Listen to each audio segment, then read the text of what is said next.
Hello dear, क्या हाल है? I hope that you will be fine at home. और आप लोग विपरीत सिचुएशन में अपने आप को सुरक्षित रखें, घरों पर रहें। आवश्यकता हो तभी बाहर निकलें और मास्क का इस्तेमाल अवश्य करें। इस कोविड के विपरीत सिचुएशन में अपने धैर्य को बनाए रखें। अपने पढ़ाई को भी इन कंटिन्यू भी रखना है। पढ़ाई को खासतौर पर प्यारे भाई, आप लोग जो अपने पढ़ाइयों को अच्छी तरह से चलाते रहें। और डियर देखिए, आपके आइए चलते हैं आपके अपने YouTube चैनल RK एजुकेशन पर। मैं हूँ RK Yadav, you know also. यदि चैनल पर आप पहली बार हैं तो चैनल को सब्सक्राइब करके बेल आइकन को जरूर दबाएं। यदि आप ऑलरेडी सब्सक्राइब कर चुके हैं तो कोई बात नहीं, आप वीडियो को अंत तक बने रहें, देखते रहें। आज जिस टॉपिक को हम कंफर्म करेंगे वो टॉपिक है साइंस का पोर्शन। ये GS का पोर्शन रहेगा और इसमें एक फादर ऑफ फिजिक्स जिन्होंने एक रूल बनाया था, रूल दिया था, न्यूटन्स ग्रेविटेशनल लॉ। उन्होंने एक रूल दिया है ग्रेविटेशनल लॉ। ये रूल है न्यूटन का ग्रेविटेशनल लॉ, ग्रेविटेशनल लॉ। इसको न्यूटन्स ग्रेविटेशनल लॉ के नाम से जानते हैं क्योंकि इसको फाइंड आउट किया था, इस रूल को दिया था न्यूटन्स ने। और तो आप लिख भी सकते हैं, आगे लिख देते हैं न्यूटन्स ग्रेविटेशनल लॉ। ये हो गया। हिंदी में भी लिख देते हैं न्यूटन का गुरुत्वाकर्षण नियम। न्यूटन का गुरुत्वाकर्षण नियम, गुरुत्वाकर्षण नियम। डियर, ध्यान देने की बात इसमें यह है कि फादर फिजिक्स न्यूटन ने एक बात कही थी। वो बात ये कही थी कि जब भी देखा जाए तो दो बॉडीज, कोई भी दो बॉडीज हैं तो ड्यू टू देयर मास, उनके द्रव्यमान के कारण एक बल उनके बीच में काम करता है जिसको आप आकर्षण बल कहते हैं। आकर्षण बल, अट्रैक्शन फोर्स, आकर्षण बल आपका, attraction force between two bodies. देखिए, वही चीज पर हम यहां पर काम करेंगे।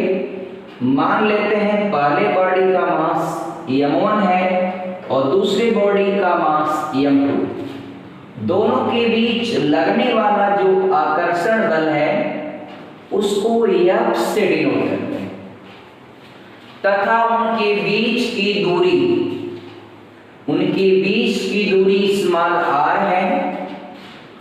और डियर, इस अट्रैक्शन फोर्स को इन्फ्लुएंसेस करने का काम, प्रभावित करने का काम दोनों फैक्टर करता है। एक तो उसका मास भी और दूसरा उसके बीच की दूरी भी। तो न्यूटन ने दो पॉइंट्स बोला था। क्या दो पॉइंट्स बोला था न्यूटन ने? एक तो ये है कि attraction between two bodies, attraction between two bodies is directly proportional to the product of their masses and attraction force also inversely proportional to the square of the distance between two bodies। ये दो बातें हैं। और dear, जबकि हिंदी आप जानिएगा, देखिएगा, बहुत सारे हिंदी के बच्चे रहते हैं, हिंदी बोर्ड वाले, यूपी बोर्ड वाले, CBSE बोर्ड वाले। तो CBSE बोर्ड वाले एक बार और ध्यान दें इस रूल को कि न्यूटन्स ग्रेविटेशनल लॉ क्या होता है। तो ये आपका basically 10th class 9th class में भी रहता है, इंटरमीडिएट में भी रहता है, फिर आगे कंपटीशंस में भी जगह जगह काम आता है, इसलिए इसकी पूरी जानकारी अच्छी है। तो dear, attraction force between two bodies is directly proportional to the product of their masses. एक बात एंड आपका या also attraction force is inversely proportional to the square of the distance between two bodies. तो दोनों बातें हैं। अब हिंदी में समझें आपका, दो पिंडों के बीच लगने वाला आकर्षण बल इन दोनों पिंडों के द्रव्यमानों के गुणनफल के सीधे समानुपाती होता है, जबकि वही आकर्षण बल इन दोनों पिंडों के बीच की दूरी के वर्ग के व्युत्क्रमानुपाती होता है। आप इसको ध्यान दीजिएगा। अब आइए इसको बनाते हैं। देखिए, AF is directly proportional to the product of their masses, यानी ए आकर्षण बल उन दोनों पिंडों के द्रव्यमानों के गुणनफल के सीधे समानुपाती होता है तथा उनके बीच की दूरी के वर्ग के व्युत्क्रमानुपाती होता है। डियर, आपका दोनों को इक्वेशन 1 और 2 कर लेते हैं और आप लिखेंगे फ्रॉम 1 और 2 वी गेट, यानी समीकरण 1 और 2 से फ्रॉम 1 और 2 वी गेट, समीकरण 1 और 2 से क्या करेंगे आप, जब देख रहे हैं दोनों का एक लेफ्ट हैंड साइड F के प्रोपोर्शनल है तो दोनों को एक में मर्ज कर दें, तो F is proportional to M1 M2 बट्टे R स्क्वायर है। तो ये चीज है। और डियर, जब आप प्रोपोर्शनल को इक्वल में डाइवर्ट करेंगे, इक्वल में, तो you have required a constant here, you will use a constant that will be known as capital G। तो डियर आइए इसको इक्वल में कर लें। F is equal to capital G M1 M2 upon R square, ये हो गया dear. तो यही होता है इसका फार्मूला या व्यंजन, किसका, न्यूटन्स ग्रेविटेशनल लॉ, किसका, न्यूटन्स ग्रेविटेशनल लॉ। मोबाइल देना हमारा। अब डियर इसमें होता क्या है डियर, और ध्यान दीजिएगा, यहां पर क्या क्या है, ये देखिए F अट्रैक्शन फोर्स है, G जो है वेयर, ये लिख देते हैं dear where, capital G is universal, universal gravitational, universal gravitational constant, constant dear, यानी कैपिटल G जो है वह universal gravitational constant dear, constant. अब डियर आइए आगे बढ़ते हैं। कैपिटल G की वैल्यू क्या आपको जानना चाहिए, और कैपिटल G की value can not be change, वह बदलता नहीं है किसी भी प्लैनेट पर, चाहे आप सन पर हैं या किसी भी प्लैनेट पर हैं। देखा जाए तो कोई भी कैलकुलेशन करेंगे तो कैपिटल G के मान में किसी प्रकार से कोई परिवर्तन नहीं होता। अगर आप स्क्रीनशॉट लेना चाहें तो इस रूल का ले सकते हैं। अब हम आगे बढ़ रहे हैं करियर, तो चलिए कुछ पॉइंट को और आगे बढ़ाते हैं। अब थोड़ा और बात करेंगे, डियर का ध्यान दीजिएगा। ये जो है देखिएगा, ये जो अट्रैक्शन फोर्स होता है या गुरुत्वाकर्षण जो बल होता है, इसके नेचर के संदर्भ में यदि बात किया जाए, इसका क्या होता है नेचर, तो डियर गुरुत्वाकर्षण जो बल होता है वह एक यूनिवर्सल फोर्स है, यानी सार्वत्रिक बल। कहीं भी आप जाएंगे, किसी भी प्लैनेट पर जाएंगे तो गुरुत्वाकर्षण बल अवश्य लगता है डियर, ध्यान दीजिएगा। और ये जो इसका फार्मूला है F equal to capital G m1 m2 upon r square. इसको आप हमेशा याद रखिएगा क्योंकि इस पर बहुत सारे क्वेश्चंस आते हैं। और डियर कैपिटल G की जो वैल्यू है, इसकी जो वैल्यू है 6.67 इंटू 10 के पावर माइनस 11। डियर छात्रों को, प्यारे भाइयों यौवानों, डियर कैपिटल G की यूनिट आप कैसे डिटरमिनेट करोगे? How can we determine the unit of capital G? Try to be understood आपका डियर, समझिएगा। देखिए ये जो फार्मूला लिखा है ना, F के अपान 1 करेंगे तो 1 से भाग देने पर इसके मान में कोई प्रभाव नहीं पड़ता है, क्रॉस मल्टीप्लिकेशन कर लीजिएगा तो आपका G m1 m2 का 1 में करेंगे तो यही होगा G m1 m2। और डियर F का r में स्क्वायर में करेंगे तो F इंटू r स्क्वायर होगा। अब m1 m2 को इधर ट्रांसफर करेंगे तो कैपिटल G बराबर हो जाएगा F into r square upon m1 into m2। अब ये हो गया तो ये आपको कैपिटल G कभी भी कैलकुलेट करना है तो इससे निकाल सकते हैं।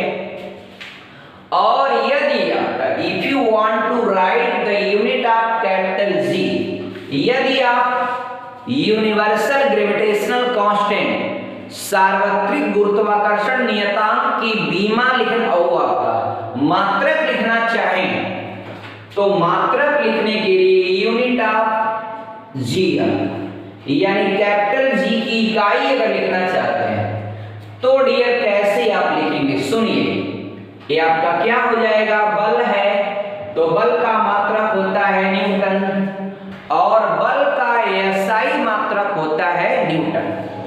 ए r distance between two bodies, इसलिए डिस्टेंस की जो यूनिट होती है वह r स्क्वायर है तो इसकी यूनिट लिखेंगे आपका मीटर स्क्वायर।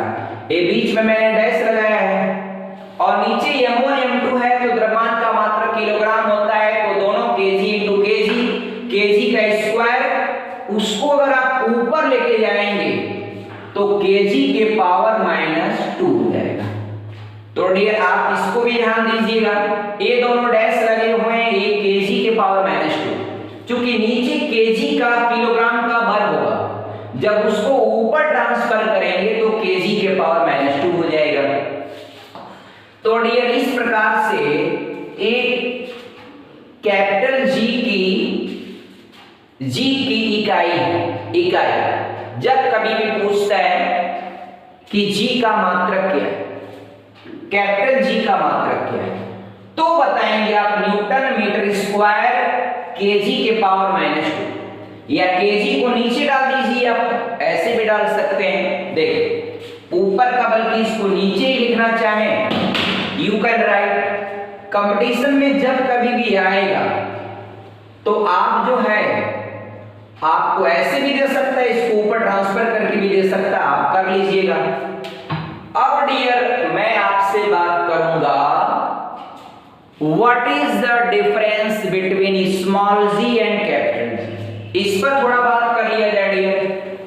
चलिए हम आप लोगों से उम्मीद करते हैं कि आप लोग अपनी पढ़ाई को डियर बनाए रखिएगा। आई होप दैट कोविड-19 के पेशेंट की जो नई केसेस हैं वह दिन प्रतिदिन पूरे भारत में कम हो रही हैं। कभी कभी थोड़ा बहुत फ्लेक्सिबल होता रहता है लेकिन आपका धीरे धीरे बहुत तेजी से कम हो रहा है, तो जल्दी ही हमारा देश इस पर विजय पाएगा। इसमें देश में सरकार के साथ मिल करके हम सभी लोगों को एक साथ कोरोना से लड़ने की कोशिश करना चाहिए। इसमें हमारे भाइयों ने ये बहुत सारे कमेंट भेजे थे हमारे पिछले वीडियोस देख करके, तो उनको मैं पढ़ रहा था, एक बार देख रहा था। बड़ा अच्छा कमेंट, आप लोग कमेंट भी करते रहेंगे, समय समय पर कमेंट करेंगे तो हमको बहुत सारी जानकारियां मिलती। एक भाई ने कहा कि रीजनिंग सर पढ़ाइए, तो डेफिनेटली आई विल टीच। अब हम अपनी वीडियो की स्पीड को बहुत तेज कर देंगे, अगले आपका एक आध दिन में, कल भी करेंगे कुछ और तेजी से बढ़ा देंगे। वीडियो अपलोड करेंगे जब 12-12 घंटा पढ़ा सकते हैं। विगत पिछले दिनों में आपका हमारा रिकॉर्ड है, तो फिर आपका वीडियो तो हम आपका बनाते रहेंगे और ज़्यादा से ज़्यादा बना सकते हैं डियर। मगर इस समय सिचुएशन जो है, थोड़ा तबीयत हमारी भी अच्छी नहीं थी। विगत दिनों में 15 से 20 दिनों तक थोड़ा खराब रहा। इसमें उपेंद्र साहनी कमेंट करते हैं, आपका कमेंट कर रहे हैं, वेलकम कैम बैक। आपका बहुत बहुत धन्यवाद आपको कमेंट करने के लिए। और उपेंद्र साहनी बहुत अच्छा लड़का है। आई होप दैट यू बहुत बढ़िया से पढ़ रहा है। जल्दी ही आपका 2021 में आपको सिलेक्शन लेना है उपेंद्र साहनी, आपका भूलना नहीं है। और भी मेरे प्यारे आपका बच्चे, सबों की आप लोगों की बहुत याद आ रही है। और आज देखा आप लोगों ने तो करीब करीब 1 महीने के अंदर सब्सक्राइबर्स हमारा परिवार बढ़ करके 100 से ऊपर हो गया और व्यूज 1.3 व्यूज हो गए टोटल। तो डियर आप लोगों का इतना अच्छा प्यार मिला, बहुत बहुत धन्यवाद आप लोगों को। और डियर आप लोग कमेंट भी करते रहिएगा, प्यारे बच्चे जो भी आपका पढ़ रहे हैं लोग, सभी लोग आपका कमेंट भी करिएगा, कोई कॉन्सेप्ट क्लियर नहीं होगा। और हर सब्जेक्ट पर वीडियो आपको जाएगी, हर सब्जेक्ट पर आपको बिल्कुल परेशान होने की आवश्यकता नहीं है। हम आपके लिए काम करेंगे, एक एक पॉइंट टू पॉइंट काम करेंगे। बस आप अपनी पढ़ाई को करते रहिए और अपने आत्मबल को एकदम आपका ऊंचा रखें। किसी भी विपरीत सिचुएशन में लड़ने के लिए आप अपने आत्मबल को बनाए रखें। डियर थोड़ा सा हम लोग बात करेंगे स्मॉल जी और कैपिटल जी पर, तो इसको भी कर लिया जाए। स्मॉल जी और कैपिटल जी डियर क्या है? अभी एक कमेंट मैं पढ़ रहा था, अभय चौबे, बहुत बहुत धन्यवाद। आप जहां भी होंगे, पढ़ते होंगे, पढ़ाई को करिएगा। बहुत सारी बच्चियों ने भी कमेंट किया, बहुत बहुत धन्यवाद।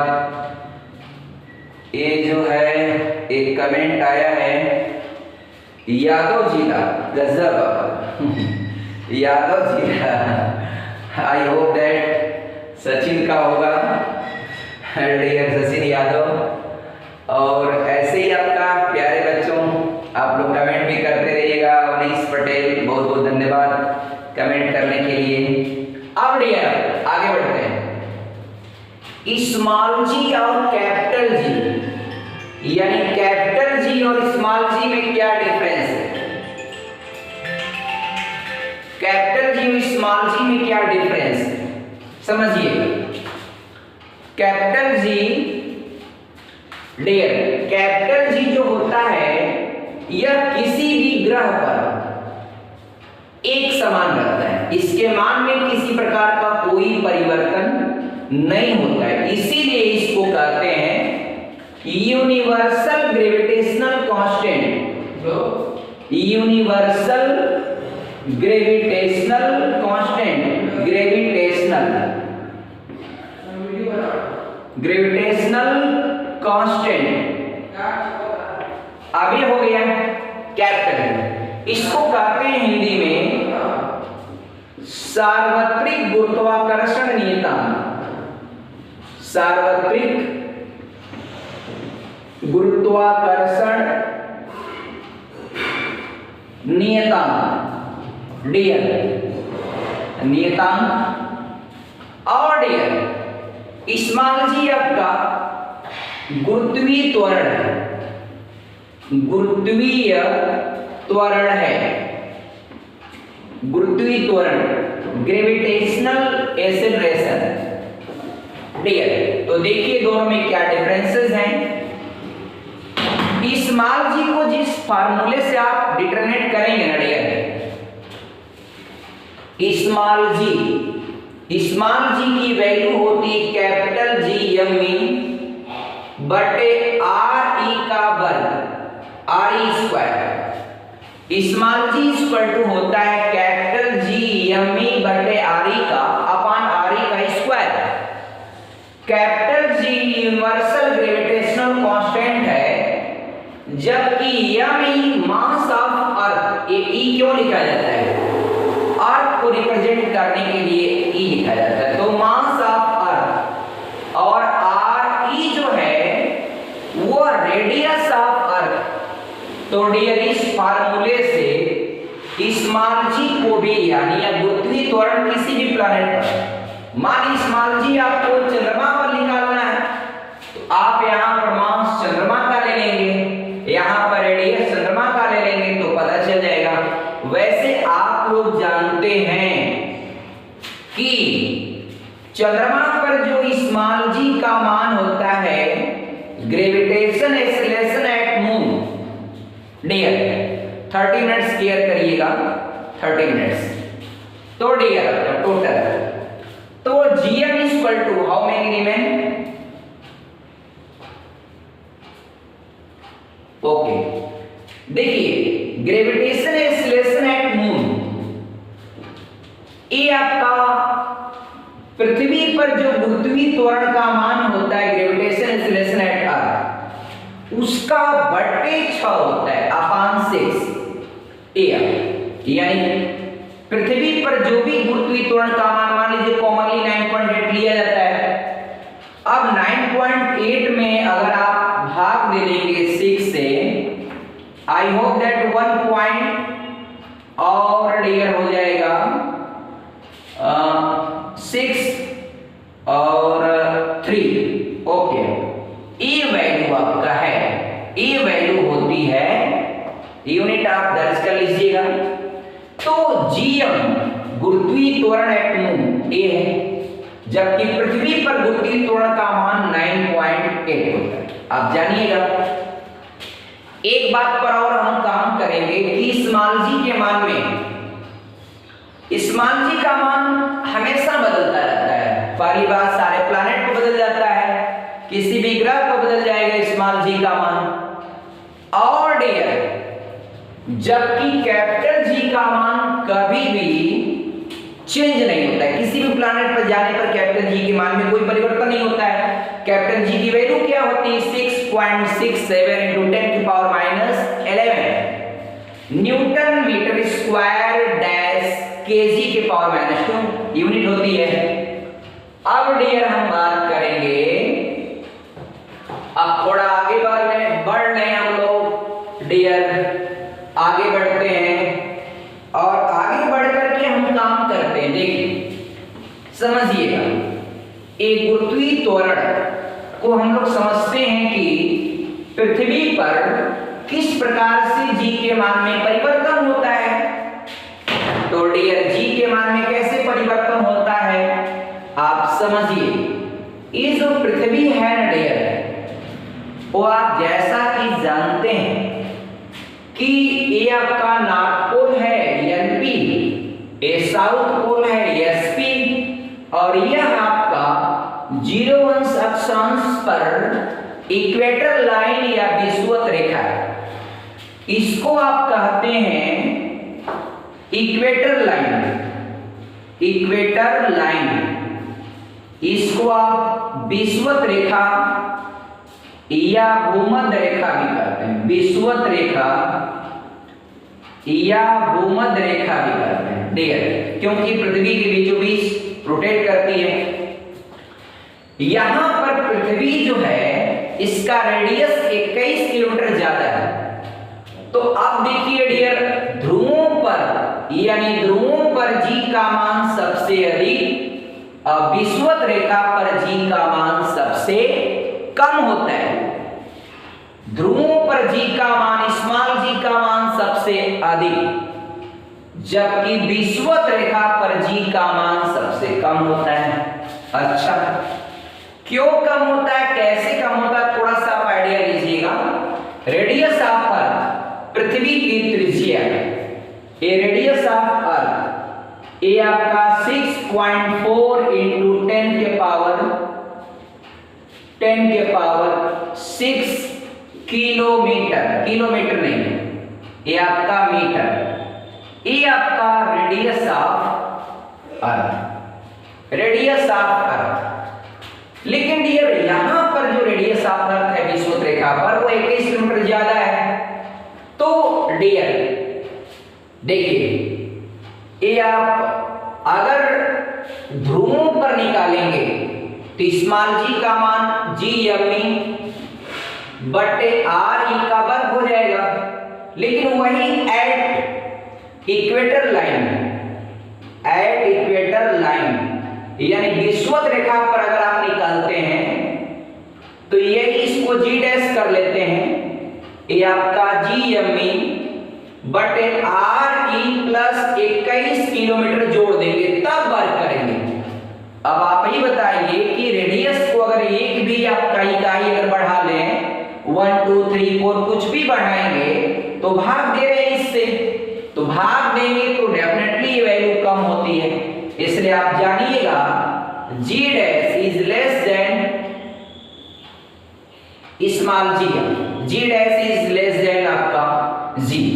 यानी इससे अप्रूव होता है डियर कि रेडियस थोड़ा ज्यादा होने के कारण विषुवत रेखा पर G का मान कम और ध्रुवों पर G का मान सबसे ज्यादा होता है। एक बात। दूसरी बात मैं आपसे बात करूंगा डियर कि पृथ्वी के तल से जब आप ऊपर को जाएंगे ना, जब आप ऊपर को जाएंगे ना तो G का मान कम होता है। एक समय ऐसा आता है कि G का मान शून्य हो जाता है। तो वहां पर कोई भी बॉडीज आप रख देंगे ना ऐसे, तो वह न नीचे गिरेगी ना ऊपर गिरेगी। तो जो भी आपका ऐसे स्टेशन होते हैं कुछ जिसको वहीं पर ले जाकर रख दिया जाता है, वहां पर कर देंगे जहां पर G का मान शून्य है, वस्तु नीचे की ओर आएगी नहीं आपका। इसलिए डियर आपका तल से, पृथ्वी के तल से ऊपर जाने पर G का मान कम होता है, और पृथ्वी के तल से नीचे भी जाने पर G का मान कम होता है। और जो पृथ्वी है ना उसके सेंटर पर G, सेंटर पर यानी केंद्र पर, हालांकि आप जा नहीं पाएंगे लेकिन सेंटर पर ये जो स्मॉल g का मान होता है वह शून्य होता है डियर। और डियर एक बात और ध्यान दीजिएगा कि ध्रुवों से विषुवत रेखा की ओर आने पर G का मान घटता है, जबकि विषुवत रेखा से ध्रुवों की ओर जाने पर G का मान बढ़ता है। डियर इस बात को भी ध्यान रखिएगा। क्या है स्मॉल g का मान? ये आपका पोल पर डियर, पोल पर सबसे अधिक होता है और इक्वेटर लाइन पर सबसे कम होता है। तो डियर आपको हम अब इस आज जो है करीब करीब कॉन्सेप्ट आपका मैं उम्मीद करता हूं कि आप लोगों को क्लियर हुआ होगा। और वीडियो के अंत तक बने रहने के लिए आपको बहुत बहुत धन्यवाद। जय हिंद। अपना ख्याल रखिए, सुरक्षित रहिए, घरों पर रहिए। और डियर आपका जो लोग यदि सब्सक्राइब ना किए हों तो चैनल को सब्सक्राइब करें। आरके एजुकेशन डियर आप लोगों के लिए काम कर रहा हूँ, आप लोगों का ढेर सारा प्यार मिले। और डियर जितना आप लोग प्यार देंगे हम उतना आपके लिए काम करते रहेंगे। कमेंट जरूर करें आप लोग, जो लोग भी देखे हो कमेंट